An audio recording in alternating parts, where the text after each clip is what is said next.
October 24th, 1998. Brooklyn, New York. 28-year-old Kristine Kupka, who happens to be 5 months pregnant, is seen leaving her residence alongside the father of her child, Darshanand Rudy Persaud. Kristine never returns, but even though Rudy claims that he took her to a shopping mall and dropped her off a few blocks from her home, his story cannot be corroborated. It turns out that Rudy was married to another woman and had asked Kristine to get an abortion, but while he is surrounded by a cloud of suspicion, there is no evidence to implicate him in Kristine's disappearance, and no trace of her can be found. After that, the trail went cold.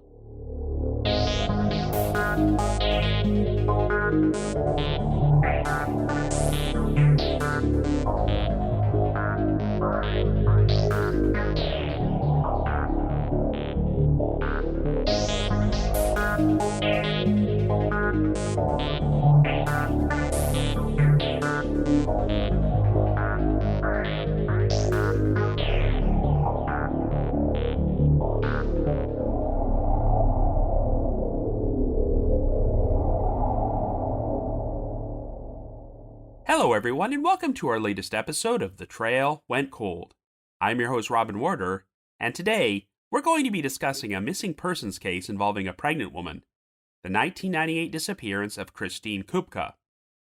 I first became familiar with this story just over 9 years ago when I included it in an article I published for listverse.com titled 10 Scandalous Mysteries Involving Pregnancies, and since then I have received numerous requests to cover the case.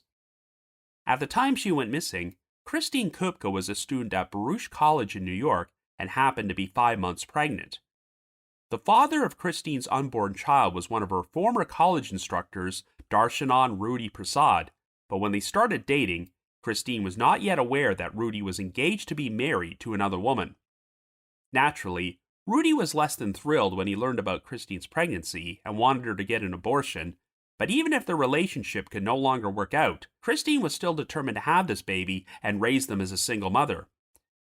Even though the situation created a lot of hostility and tension, things seemed to calm down enough that Kristine agreed to accompany Rudy somewhere, but after they were seen driving off together, Kristine vanished without a trace. Rudy would claim that he parted ways with Kristine later that afternoon and denied any knowledge of her whereabouts, but her loved ones have always felt that he was responsible for her disappearance and killed Kristine to prevent her from giving birth to their child. For a while, this became one of New York's most high-profile missing persons cases, and there have been promising developments over the years, but in the end, no conclusive evidence has ever been found to prove that a crime even took place, let alone that Rudy was the perpetrator. All we do know for certain is that this case continues to remain unsolved, so we're going to try and figure out what actually happened to Kristine on today's episode. However, before we get started, just a quick reminder that The Trail Went Cold is a weekly podcast, which is currently available for download on several platforms, including Apple Podcasts, Spotify, Amazon Music, YouTube Music, Podcast Addict, and more. So if you like this podcast, be sure to subscribe to it, and please leave us a rating or a review on any of those sites to help spread the word and garner us more exposure. The Trail Went Cold is on Patreon, so if you would like to learn how to support the show, please visit our page at patreon.com/thetrailwentcold. For as little as $1 a month, you can garner access to exclusive rewards, including stickers and thank you cards, early access to episodes, and bonus content, as our Patreon page is over 80 exclusive bonus episodes in our archives, which are not available on a regular feed. I also wanted to announce that this coming Saturday, May the 10th, we'll be holding one of our Unsolved Mysteries live watch marathons, in which I screen classic segments from the show, and you can watch them and chat with myself and your fellow listeners. It's taking place at 8 p.m. Eastern Time, and if you'd like to join us, you can find the link to our screening room in our show notes, as well as pinned to the top of our social media pages. Once again, that's this coming Saturday, May the 10th at 8 p.m. Eastern Time, and the link to the screening room is in our show notes. Hope to see you there. So with all that out of the way, let us now explore the disappearance of Kristine Kupka.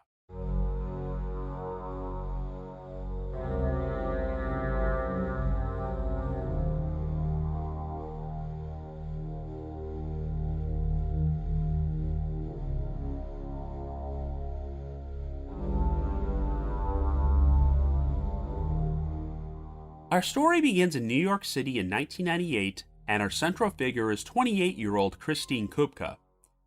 Kristine was born in the town of Mount Carroll, Illinois, and was the youngest of 6 children.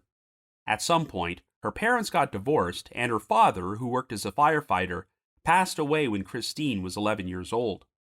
In 1983, Kristine relocated to Madison, Wisconsin, and during her time in high school, she was known for being an excellent student who worked as an operator on a teen counseling hotline. Following her graduation, Kristine attended the University of Wisconsin, but ultimately decided to drop out and spent some time living in Atlanta, Georgia. In 1993, Kristine went to visit one of her sisters, Kristine Kupka Moore, in New York City, and decided that she wanted to live there as well. After attaining a full scholarship, Kristine enrolled at Baruch College, where she majored in philosophy and founded the school's philosophy club, and maintained a 3.97 grade point average. During this time period, Kristine supported herself by working as a waitress at a Jamaican restaurant in Chelsea and lived alongside 5 roommates at a rented house on Westminster Avenue in the Kensington neighborhood in Brooklyn.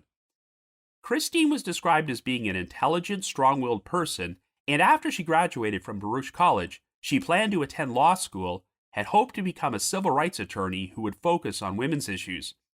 However, a major turning point in Kristine's life would occur when she took a chemistry course at the college. The adjunct lab instructor was a 30-year-old Indo-Guyanese immigrant named Darshanand Persaud, who went by the name Rudy, and had graduated from Baruch College 3 years earlier. Rudy's family belonged to the Brahmin caste, considered to be the highest of 4 social classes within Hindu society, as his father was a Brahmin priest, and he was his parents' only son and had 3 sisters. On the surface, Rudy appeared to be a shy individual, and according to Kristine's friends, this was one of the reasons why she became attracted to him, and after Kristine completed the chemistry course, they started dating.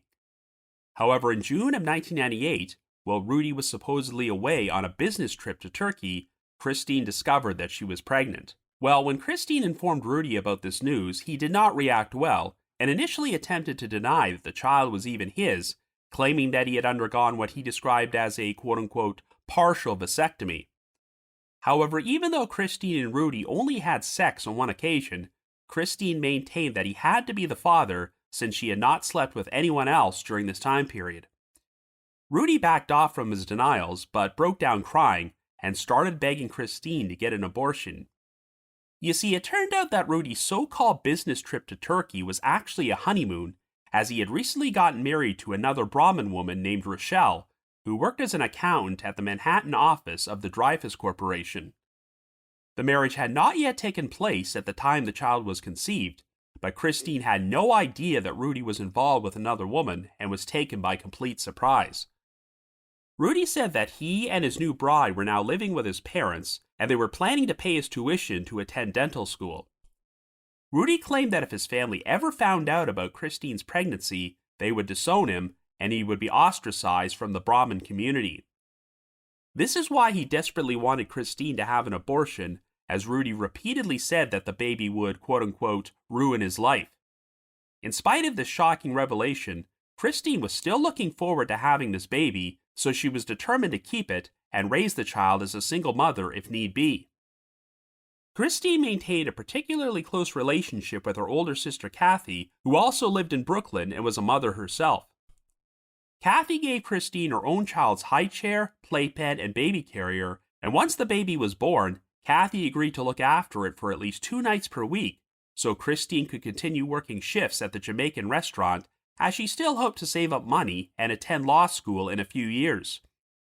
But according to Kristine's friends and family, she started to become concerned about Rudy because even though she said he never directly threatened her, Kristine still feared that Rudy might try to hurt her or do something to terminate the pregnancy, such as punching her in the stomach. As a result, Kristine would only agree to meet with Rudy in public places and even told people that if anything ever happened to her, Rudy was likely responsible. At one point, Kristine asked Rudy to sign a paper in which he would give up custody rights to their child and be allowed supervised visitation, but he refused to sign anything. Ever since the start of the relationship, Rudy had never shared his phone number with Kristine, only providing her with his pager number and telling Kristine that he would phone her back as quickly as possible after she dialed it. After telling Rudy about the pregnancy, Kristine phoned his pager several times without hearing back from him, but she started receiving calls from Rochelle, who had seen Kristine's number on Rudy's pager and wanted to know why she kept trying to contact him.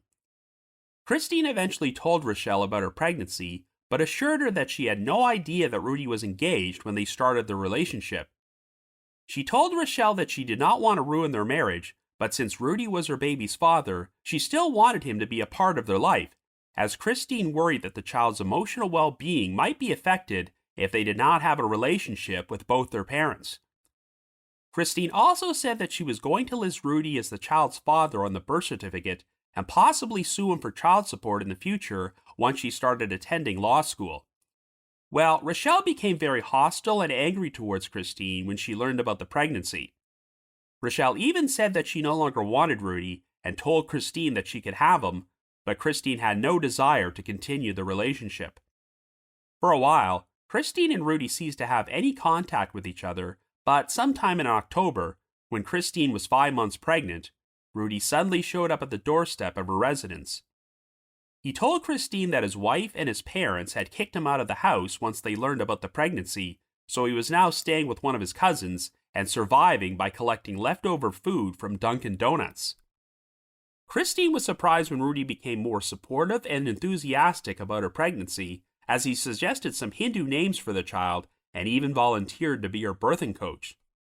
Even though they did not rekindle their relationship, Kristine and Rudy started spending more time together, as it appeared that he now wanted to be part of his child's life.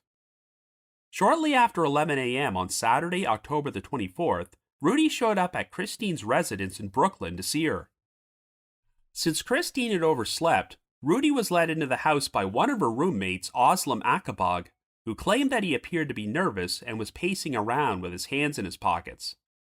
After Kristine woke up, she had a late breakfast with Rudy and left a message on her sister Kathy's answering machine.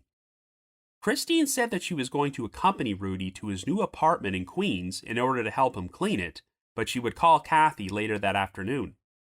Shortly before noon, Kristine was seen climbing into Rudy's car and leaving with him, but this would turn out to be the last time she was confirmed to be alive. Kristine never called her sister as promised and did not return home that evening. When she failed to resurface by the following morning, Özlem became concerned enough to contact Kathy and let her know what was going on. Once Kathy learned that Kristine was last seen in the company of Rudy, alarm bells started going off in her head. Kathy and her husband, Kevin Moore, traveled to Brooklyn's 70th precinct and attempted to report Kristine's disappearance to the New York Police Department's Missing Persons Bureau, but they said that she hadn't been missing long enough to officially file a report and believed that Kristine would likely return on her own.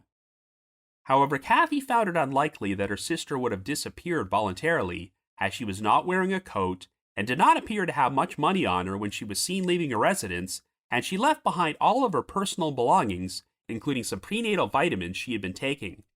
Concern grew when Kristine missed some midterm examinations that were scheduled on Monday, October the 26th.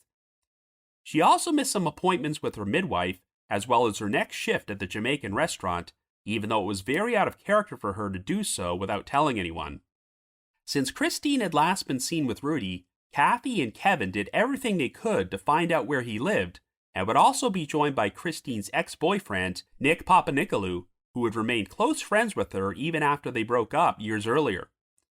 They finally got an address for Rudy in the Bushwick neighborhood, so Kevin and Nick went there and staked out his home in order to wait for him. Rudy's uncle eventually showed up there, and he informed the two men that he saw Rudy on the morning of Saturday the 24th, but did not see him again until the evening of Sunday the 25th.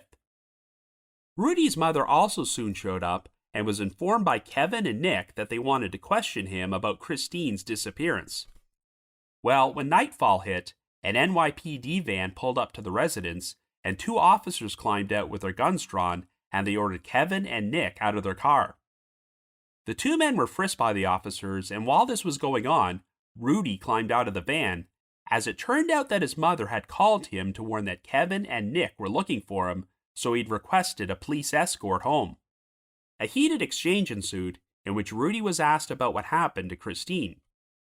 He claimed that he drove her to a shopping mall, but could not provide the name of the mall, since he said he waited in his car the entire time while she went inside.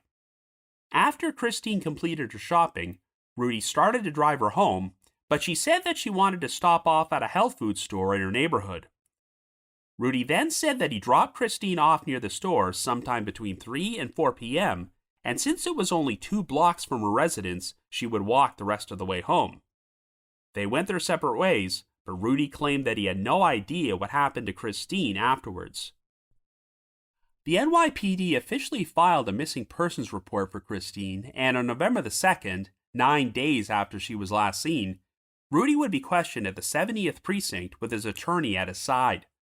It turned out that Rudy's story to Kristine about getting kicked out of his family's house was not actually true, since he was still living there at the time. And even though Kristine had left a message on her sister's answering machine about accompanying Rudy to his new apartment in Queens on the afternoon she vanished, he once again shared the same story about taking Kristine to a shopping mall and dropping her off at a health food store 2 blocks from her house. After this one interview with police, Rudy would not be questioned again, and he only communicated with them through his attorney. Kristine's family openly criticized Rudy in the media for his reluctance to cooperate, as Kathy stated, quote, "If you have nothing to hide, you come forward with information," end quote. While investigators did describe Rudy as being cooperative during their interactions with him, they said that he also came across as evasive at times and did not have a verifiable alibi during the time period when Kristine went missing. Kristine's mother, Ellie Bodell, and some of her siblings traveled from Wisconsin to New York in order to blanket Kristine's neighborhood with missing persons flyers, and a pair of witnesses would tell police that they thought they may have seen Kristine on the date she went missing. A laundromat owner said that at around 6:30 p.m. on the evening of October the 24th, he recalled seeing Kristine walking past the window of his establishment on Cordelia Road, which was located a few blocks from her residence. But he later changed his story and said he couldn't be sure if he actually saw Kristine on October the 23rd rather than the 24th. There was actually a health food store located in the Kensington neighborhood 2 blocks from Kristine's house, and the owner recalled that he might have seen her inside the store at approximately 7 p.m. on the 24th. However, he also described the woman he saw as wearing peach-colored pants, and when Kristine's family confirmed that she did not own any pants of that color, the owner acknowledged that he may have been mistaken and had actually seen a different woman who only looked like Kristine. The Kupka family would soon participate in a vigil being held by the friends of Camden Sylvia and Michael Sullivan, a couple who went missing together in Manhattan in November of 1997 and were profiled on episode number 242 of The Trail Went Cold. Kathy eventually became the organizer of a support group for families of missing people from New York.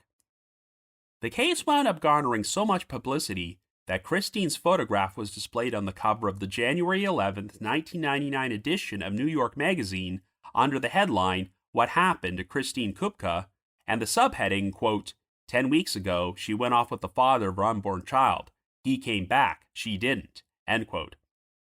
The magazine featured an extensive article titled The Vanishing, which explored the circumstances of Kristine's disappearance. There would be no activity on Kristine's credit cards following her disappearance, and she left behind $7,000 in her savings account, which was never touched. The due date for Kristine's baby was March the 1st, but she still never resurfaced, and since no record could be found of her giving birth anywhere, this only increased her loved ones' fears that she was no longer alive. In June of that year, Baruch College held their commencement ceremony at the theater at Madison Square Garden, and Kristine was given an honorary bachelor's degree in her absence, while the entire graduating class gave her a standing ovation. Her mother, Ellie, fought back tears as she stated, quote, "This is a chapter of Kristine's life that's closing, and she's supposed to be here in her cap and gown with all of her classmates. I know she's dead because she'd never leave me under these circumstances. If she were alive, she'd let us know," end quote. By this point, the controversy surrounding the case had compelled Rudy to resign from his teaching position at Baruch College, and he was now attending the University of Medicine and Dentistry of New Jersey in Newark. But every now and then, Kristine's family and friends would show up at the university's campus in order to share flyers to spread awareness about her disappearance, and they accused Rudy of being a murderer. Kristine's story would be featured on an episode of the TV show 48 Hours, and during her interview on the show, Kathy said that these accusations against Rudy had never prompted him to sue anyone for slander, stating, quote, "If he sues us, he's going to have to talk, and he doesn't want to talk, so he's not going to sue us," end quote. The Kupka family put up a $10,000 reward, and NYPD Crime Stoppers offered a $1,000 reward of their own, but then New York Mayor Rudolph Giuliani would also announce that his office was offering an additional $10,000 reward for information leading to the arrest and conviction of the person responsible for Kristine's disappearance. In June of 2000, a public hearing was held at New York City Hall in front of the City Council's Public Safety Committee, in which Kristine's family and the families of other missing persons openly criticized how the NYPD Missing Persons Bureau handled their cases. Kathy recounted how difficult it was to convince them to launch a proper investigation into Kristine's disappearance, stating, quote, "To the police, my sister Kristine was a flake, a tramp, a drug dealer, an obsessed woman, unreliable, a conniver," end quote. In October of that year, the Kupka family installed a billboard on the side of a building on North 8th Street next to the Brooklyn-Queens Expressway at the cost of $6,000 per month. The billboard featured Kristine's photograph and asked the public to come forward with information. The family also created a website about the case at KristineKupka.com, which is still functional to this day, and hired the services of a retired NYPD detective turned private investigator named Gil Alba. Based on his findings, Alba openly expressed his belief that Rudy was responsible for Kristine's disappearance, but unfortunately, since there was no direct evidence of foul play, the investigation remained at a standstill, and Rudy and his family eventually relocated to Florida. In November of 2005, Kathy gave an interview with the New York Daily News in which she described how her sister's disappearance had pretty much ruined her life, stating, quote, "I can't even describe what it's like to go through this. The first year, I didn't think I'd make it. I've been through years of counseling, I take medication, I suffer from anxiety and depression. I got divorced 5 years ago, and I think Kristine's disappearance was a big reason. I used to be a teacher, but I couldn't teach anymore. And I spent so much money searching. I must have spent as much as $30,000. The thing is, I know that my sister has been murdered. It sounds crazy, but I just knew from the first day she didn't come home." End quote. Sadly, Kristine and Kathy's mother, Ellie, passed away of cancer in September of 2009 without receiving any answers about what happened. Well, in March of 2010, there would be a new development in the investigation when the NYPD dug up the floor inside the basement of a supply store on Liberty Avenue in Queens called CMB Plumbing and Heating. The business had previously been an auto parts store owned by one of Rudy's cousins, Kemraj Miraj, and back in 2000, the authorities had received an anonymous tip that Kristine's body was buried in the store's basement. When police attempted to perform a search of the store, Kemraj refused to provide his consent, and there was not enough evidence to secure a warrant at that time. Investigators would regularly return to the store at 6-month intervals, but Kemraj would always refuse to let them inside.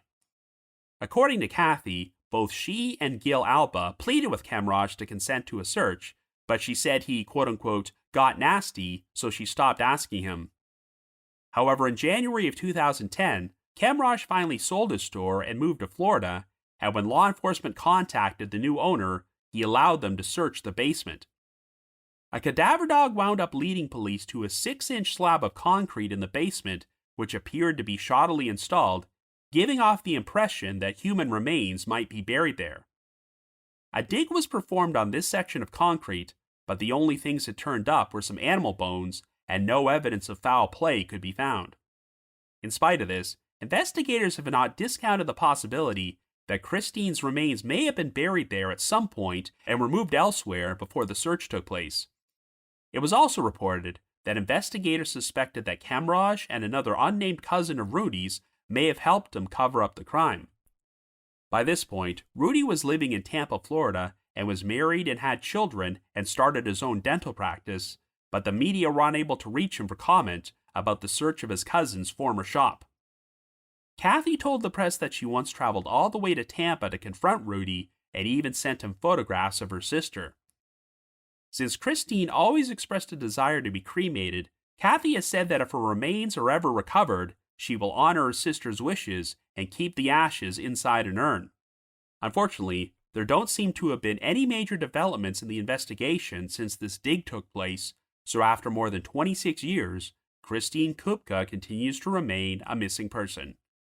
So I guess you could say the trail went cold.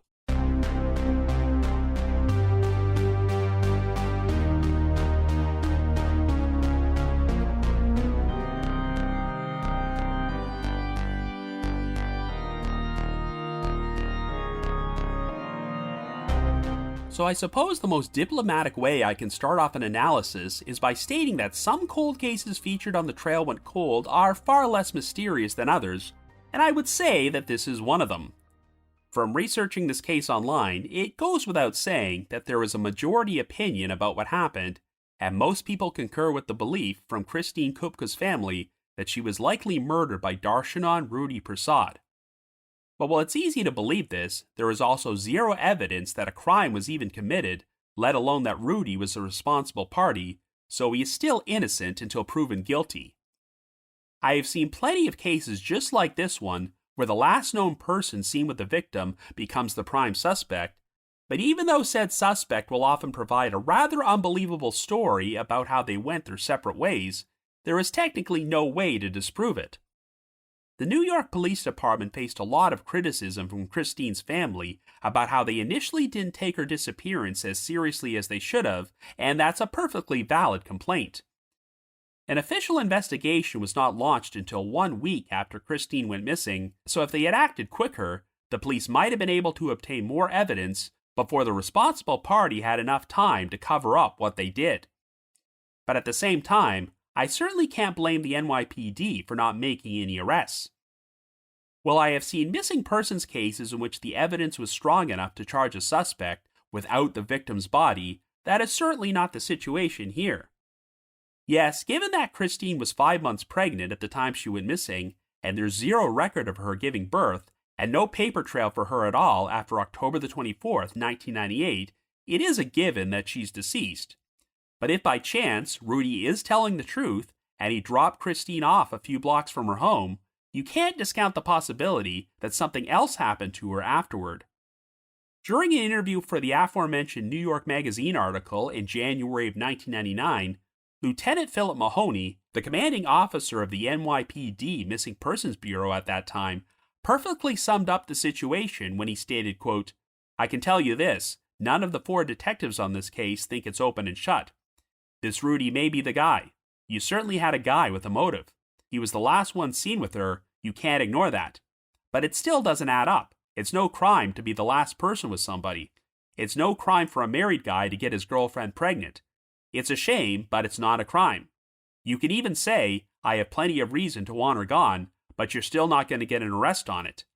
Our biggest fear is she's lying in a ditch somewhere, and we're walking by her every day because we're focusing on Rudy." End quote. All that being said, there is more than enough good reason to be suspicious of Rudy. I mentioned earlier that when Kristine took the chemistry course that Rudy was teaching at Baruch College, one of the reasons she was initially attracted to him was because of his apparent shyness, as she found it endearing, and one of Kristine's friends stated, quote, "She thought of him as this gentle lamb sort of guy, honest and naive." End quote. Obviously, if they had become romantically involved while Rudy was Kristine's instructor, this could have caused some potential conflict of interest issues, but Rudy refrained from dating her until after he had filed her course grade, so on the surface, he seemed like a fairly ethical person. But of course, it turned out that Rudy was secretly engaged to be married to another woman, and many of his subsequent actions showed that the supposedly shy, naive guy was capable of being a master manipulator. Kristine always claimed that she and Rudy only had sex one time, and it took place before his wedding, and he did not tell her about his spouse until after she informed him she was pregnant. It's possible that Rudy considered his relationship with Kristine to be one last fling before he entered married life, and in retrospect, it should have been a huge warning sign that he never gave Kristine a phone number and only told her to call his pager and wait for him to phone her back. If Kristine had not gotten pregnant, It's possible that Rudy would have completely ghosted her and moved on with his life, but given that his family belonged to the Brahmin caste, I'm sure he feared a major scandal if it came out that he had fathered an illegitimate child with a woman who was not his wife. Now, obviously, Rudy's wife Rochelle was none too happy when she learned about this, but it appears that his sob story about being kicked out of the house and disowned by his family and forced to survive on Dunkin' Donuts leftovers may have been greatly exaggerated, since it turned out that Rudy was still living with his parents after Kristine went missing. Years later, after Rudy relocated to Florida, it was reported that he was married and had children, and from my online sleuthing, it appears that yes, Rochelle is still his wife. So she apparently forgave Rudy for his infidelity, even though he became a potential murder suspect. If you search Rudy's name online, it appears that the dental practice he started in Tampa is a pretty successful one, which has lasted for 2 decades. However, it is pretty amusing to read the Google reviews of Rudy's practice, which are a mix of 5-star reviews praising him for his professionalism and 1-star reviews accusing him of being a murderer. Like it or not, it does not appear that Rudy's controversial association with this case has prevented him from living a fruitful life. The fact of the matter is that even though Kristine considered herself to be a pro-choice person, she decided that she was not going to have an abortion and was still excited at the prospect of raising her child, even if she had to do so as a single mother. Kristine even flat out told Rochelle that she had no desire to ruin her marriage, since there was no way she would be able to rekindle her relationship with Rudy. But at the same time, even though she wanted full custody, Kristine thought it would be important for her child's emotional well-being if Rudy was still a part of their life. While Rudy obviously had a motive to get rid of Kristine and their unborn child, the pregnancy was no longer a big secret with his spouse and his family by the time she went missing, so if he was responsible for her disappearance, that only makes the whole thing all the more senseless. However, Kristine was planning to seek child support from Rudy in the future and put his name on the birth certificate, and he may have been concerned about his standing in the Brahmin community if word about the pregnancy got out, though if he was trying to cover the whole thing up, his strategy backfired in a huge way, since the story ultimately wound up being covered in all the major media outlets in New York. Sadly, homicide has always been the leading cause of death for pregnant women in the United States, as historically, there is a higher statistical likelihood of them being murdered rather than dying from obstetric causes. While many of these murders are the result of intimate partner violence, I'd be curious to know what the statistics are for non-partners who decide to kill the mother of their child to cover up that a pregnancy even took place. Kristine told her friends and family that while Rudy never made any direct threats towards her, she was still fearful that he might do something to terminate her pregnancy, such as punching her in the stomach to cause the death of her unborn child. This is why Kristine went through a phase where she didn't want to be alone with Rudy and would only meet him in public places, but of course this begs the question of why she decided to go off alone with him on the day she went missing. Well, prior to that, Rudy had seemingly done a complete 180 on his attitude towards the pregnancy, and even though Kristine found that a bit odd and surprising, she may have been happy that Rudy now wanted to be part of their baby's life. It also sounds like she may have felt sorry for him since he had supposedly been kicked out of his house and disowned by his family, though this turned out not to be true. But if this was a premeditated murder plot, it sounds like Rudy was being a master manipulator by luring Kristine into a situation where they would be alone together and he could get rid of her. So one of the biggest red flags in this case is that we have conflicting accounts about what Kristine was supposed to be doing with Rudy on the day she went missing. Kristine left a message with her sister Kathy, in which she said she was going to accompany Rudy to his new apartment in Queens in order to help him clean it, but Rudy later told police that he took Kristine to a shopping mall. Of course, we know that Rudy did not even have a new apartment at this point, since he was still living at his parents' residence.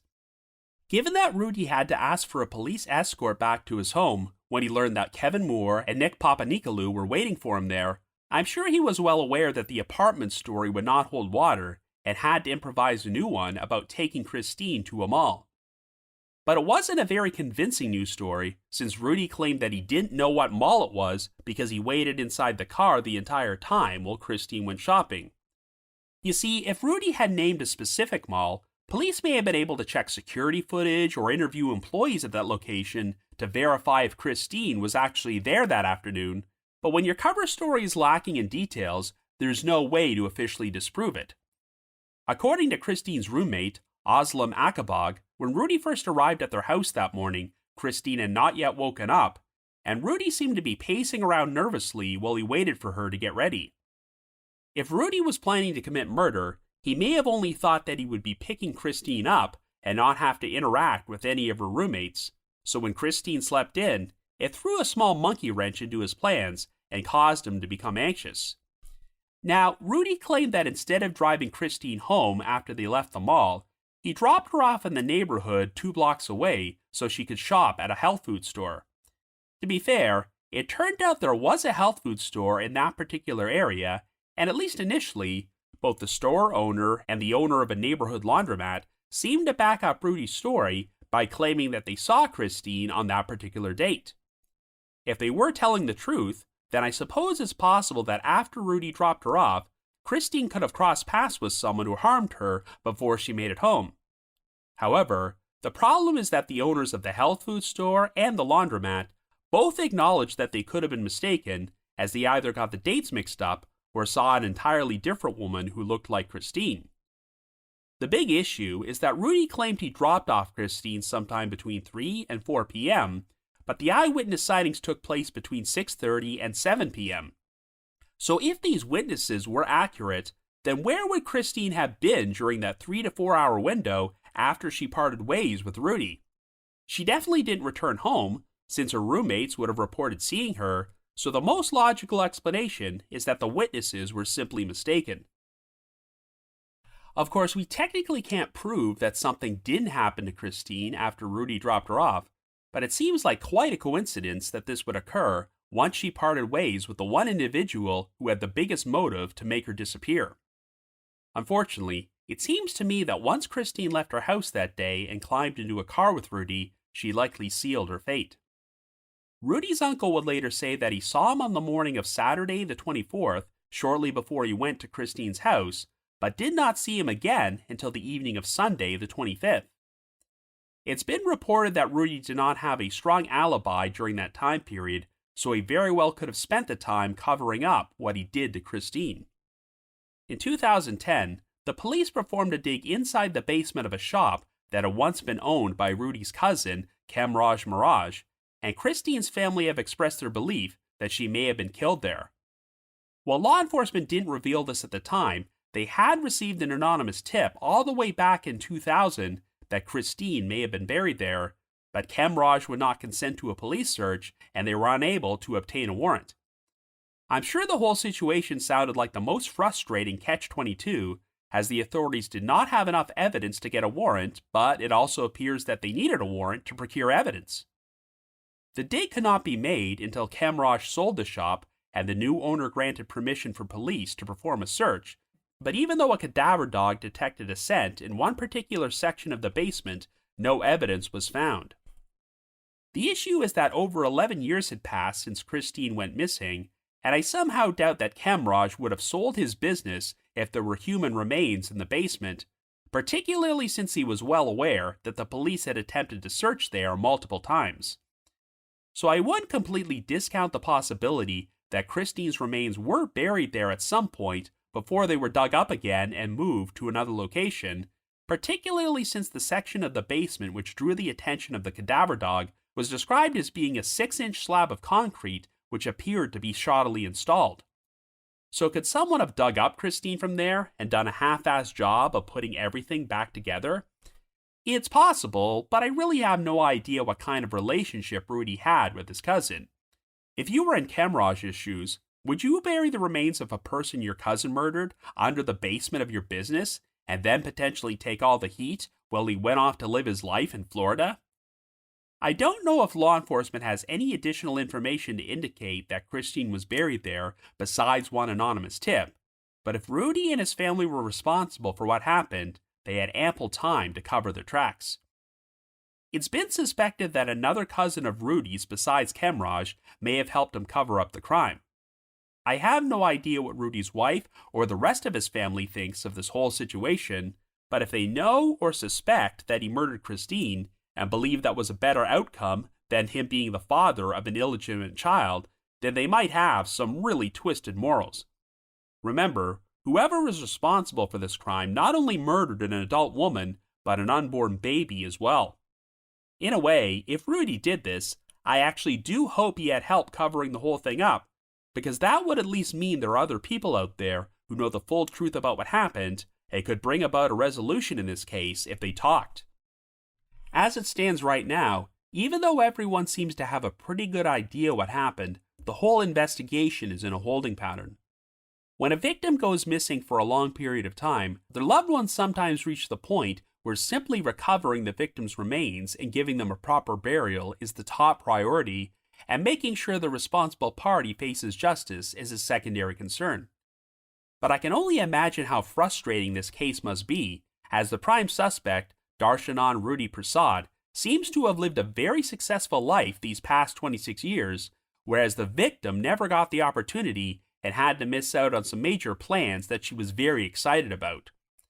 It would be nice to see justice get served in this case, and that may require someone to come forward. So if you happen to have any information about the unsolved disappearance of Kristine Kupka, please contact the New York Police Department's Missing Persons Squad at 212-694-7781. That's 212-694-7781. But if you just have your own thoughts about what happened, feel free to leave me a comment or send me an email to robin.warder@icloud.com. That's robin.warder@icloud.com. Now, the reminder that The Trail Went Cold is on Patreon, so please visit patreon.com/thetrailwentcold to learn how you can support our podcast and become eligible for some pretty neat rewards. Over the past 7 years, our Patreon page has released over 80 exclusive bonus episodes, which are all currently available in our archives for our patrons in tiers 2 and 3. This past month, I released a bonus episode about the Lancaster extortion writer, a strange case which was featured on Unsolved Mysteries and involved over 250 residents of the city of Lancaster, California, receiving a series of threatening letters in 1988 which demanded that they pay out large amounts of money or they would be killed. I've also dropped an exclusive bonus episode from my spin-off podcast, The Path Went Chilly, in which myself and one of my co-hosts, Jules, discuss the 2001 murder of David Buller, a professor from the University of Toronto who was killed inside his own office. And for our patrons in Tier 3, I've recorded another new audio commentary track, which can be played over a classic episode of Unsolved Mysteries, and we now have over 70 of these commentary tracks in our archives. I'd also like to give a shout out to our most recent listeners who have signed up with us on Patreon this week, and they are Jordan M., Kimberly S., Christina J., Joanna, Jeffrey W., and Tara B. Thank you all so much for your support.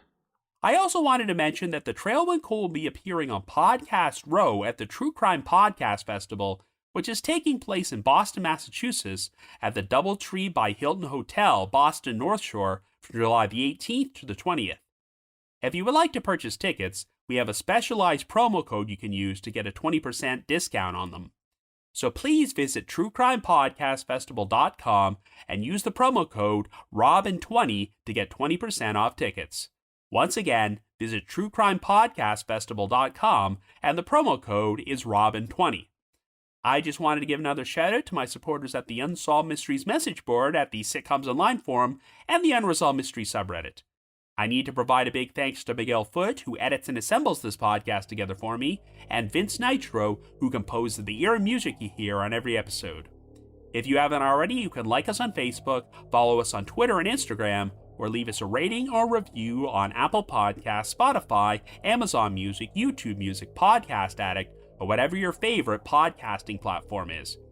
Have yourselves a great week and join us next Wednesday for another brand new episode of The Trail Went Cold.